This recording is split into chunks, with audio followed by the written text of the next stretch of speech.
I began with the garden 8 years ago, and about 4 or 5 years ago, I started to work with the team in the design capacity.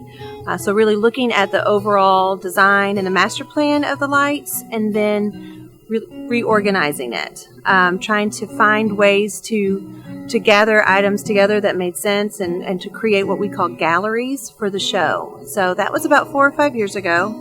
And then I grew in that capacity a bit more into some more of the administrative duties of holiday lights. But I work very closely with a wonderful team here.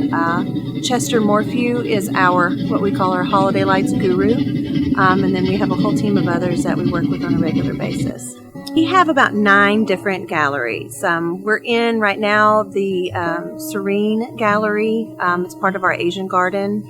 And then other examples are traditional or garden-esque. We have a Winter Wonderland garden gallery. So those are some of the types that we have.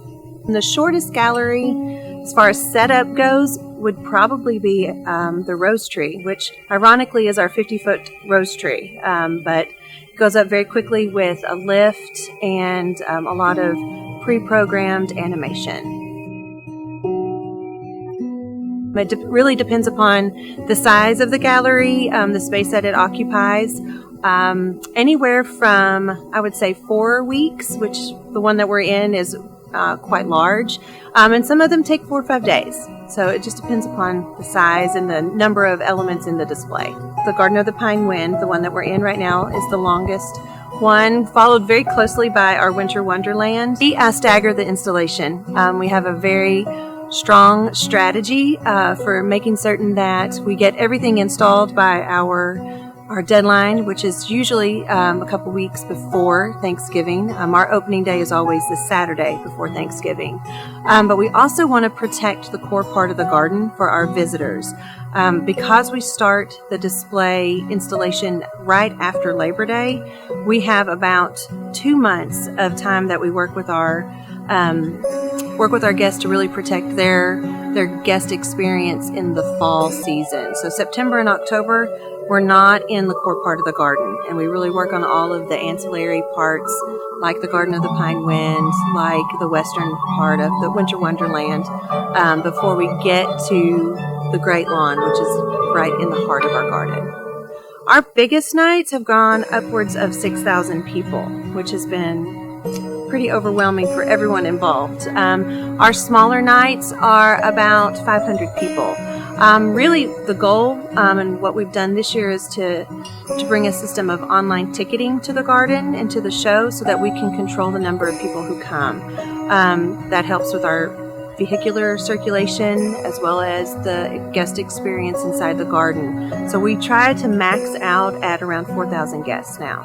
Well, it is our biggest revenue producer, and I don't know if you know, but the garden is a nonprofit organization, and so we have to raise our own revenue, and all of the revenue goes back to supporting and completing major projects within the garden. So our goal is to raise as much money as possible with our big holiday lights display, and that really will vary from year to year based on attendance.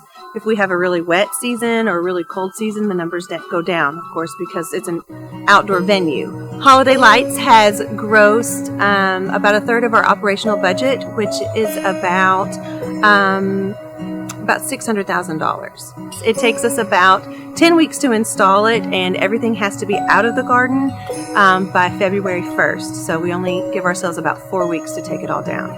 We'd love to be part of the community of Hot Springs. We'd love to be able to give back to the community and to help families build traditions. And that's really what Holiday Lights is about for us, is creating a wonderful guest experience, one that people want to capture in photos and capture in their memories and come back year after year.